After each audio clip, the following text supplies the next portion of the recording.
Salam sejahtera teman-teman sekalian. Bagaimana kehidupan Anda saat ini? Apakah sudah terarah atau masih santai? Atau mungkin dalam tahap pencarian?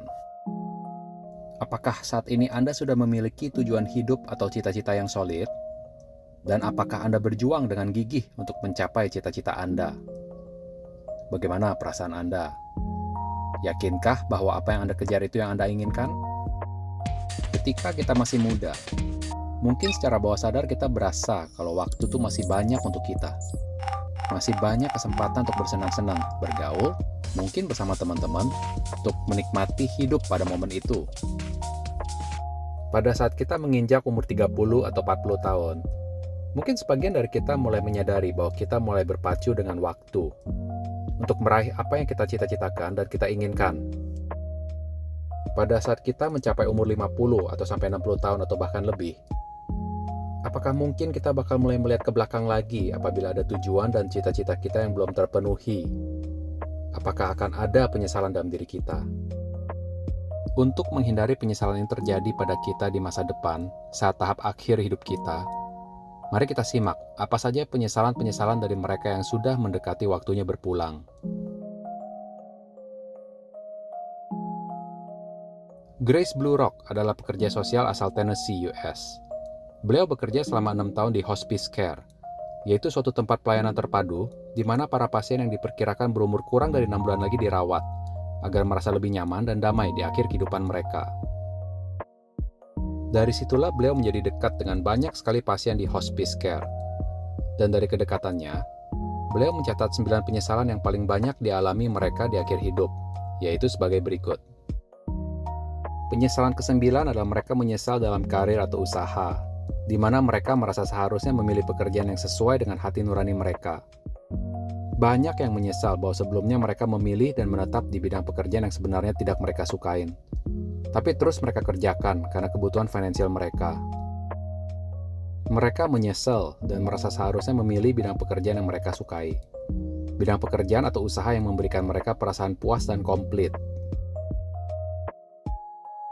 Penyesalan nomor 8 adalah mereka menyesal karena mereka merasa seharusnya lebih banyak berbuat kebaikan terhadap sesama. Grace mendengar banyak penyesalan dari para pasien yang merasa kurang memberikan kontribusi yang positif terhadap sesama. Mereka merasa seharusnya lebih banyak memberikan bantuan dana maupun tenaga kepada orang-orang di sekitar mereka. Banyak pasien dengan penyesalan ini akhirnya mendonasikan uang dan harta mereka ke banyak yayasan amal, sesaat sebelum meninggal, ataupun dalam bentuk wasiat setelah meninggal. Penyesalan nomor 7 adalah mereka menyesal tidak menjaga kesehatan mereka.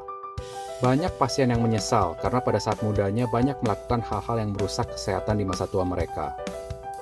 Hal-hal seperti dugem sampai pagi, merokok, obat-obatan terlarang, makan sembarangan tanpa memperhatikan nutrisi, konsumsi minuman-minuman keras, nggak cukup istirahat, dan banyak lainnya. Mungkin banyak yang beralasan ya, hidup hanya sekali. Mari kita puas-puasin saat masih muda dan kuat. Bersenang-senang sebanyak mungkin. Masalahnya dengan perilaku seperti itu, mereka harus membayar mahal kesehatan di masa tua mereka. Karena seringkali penderitaan di hari tua bisa dialami lama sampai bertahun-tahun. Misalnya stroke di masa tua sampai lumpuh selama 10 atau 20 tahun. Atau lever rusak sehingga cuci darah terus selama bertahun-tahun. Dan banyak lagi kasus mengerikan lainnya. Penyesalan nomor 6 adalah mereka menyesal tidak hidup berdasarkan impian mereka. Banyak impian para pasien ini tidak terpenuhi dalam hidup mereka, karena mereka sebelumnya memutuskan untuk hidup berdasarkan ekspektasi orang lain.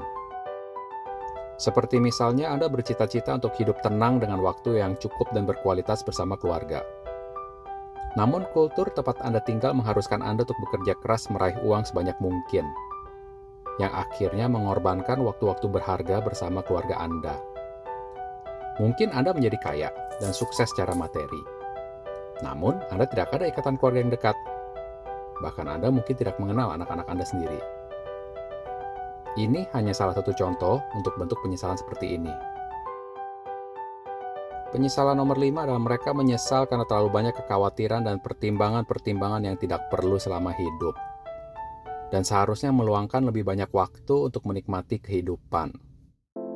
Banyak dari para pasien tersebut sebelumnya adalah eksekutif, pejabat, atau pengusaha sukses.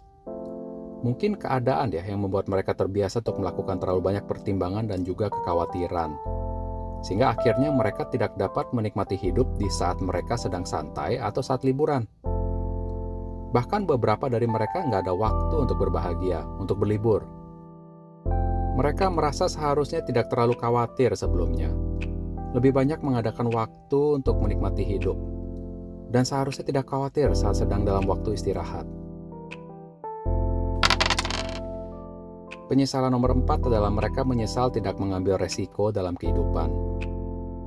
Banyak dari mereka menyesal bahwa mereka tidak cukup berani mengambil resiko yang terukur, yang mungkin dapat membawa mereka ke level finansial ataupun kedudukan yang lebih tinggi.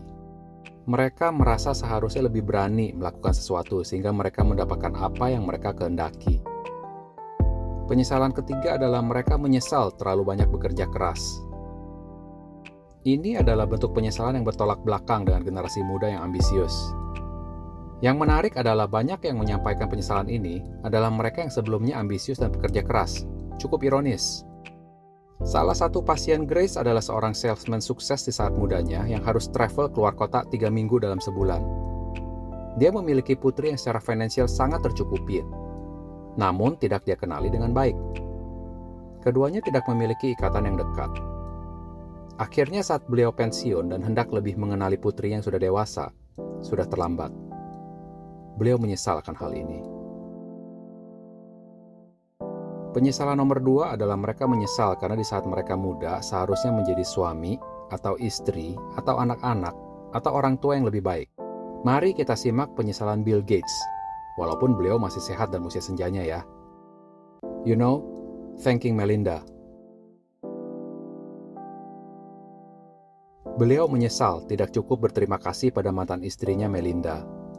Mereka saling melengkapi dan mencapai banyak sekali hal yang luar biasa saat masih berumah tangga bersama. Bagaimana dengan penyesalan Steve Jobs ya, yang ini sudah meninggal? Pertama, dia menyesal tidak melakukan tindakan lebih awal terhadap penyakit kanker pankreasnya.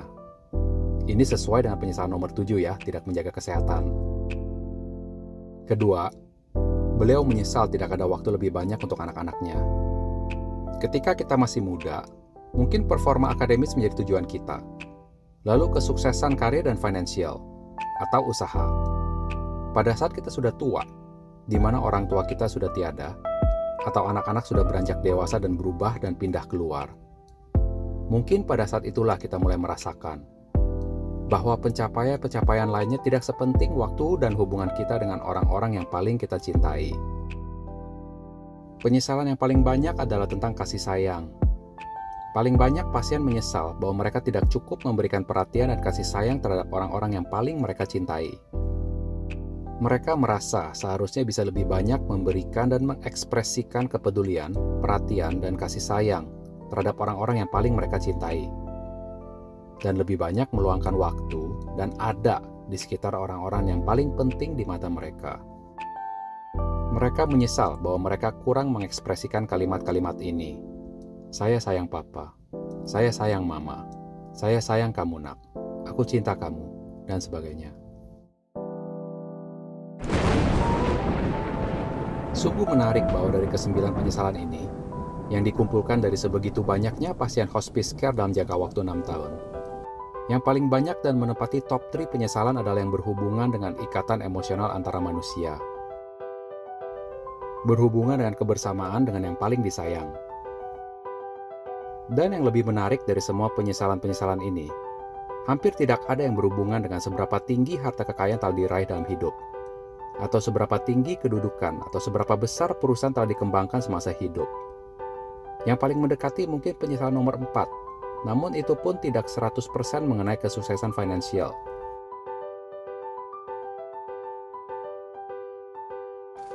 Teman-teman, ada quote dari First Lady USA, Mrs. Eleanor Roosevelt.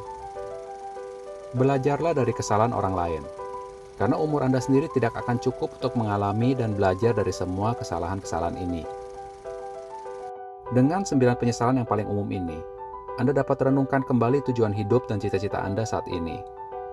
Atau apabila Anda belum memiliki cita-cita yang solid dan baku, Anda dapat menjadikan data ini sebagai referensi untuk menentukan jalan hidup Anda ke depannya. Karena pada hakikatnya, Anda yang paling tahu apa yang terbaik untuk Anda. Dan kalau boleh kami anjurkan, apabila Anda sudah sukses secara finansial, jangan lupa menikmati kehidupan Anda bersama mereka yang disayang. Salam sejahtera teman-teman sekalian, sukses dan bahagia selalu dan jangan ada penyesalan di penghujung pertualanganmu.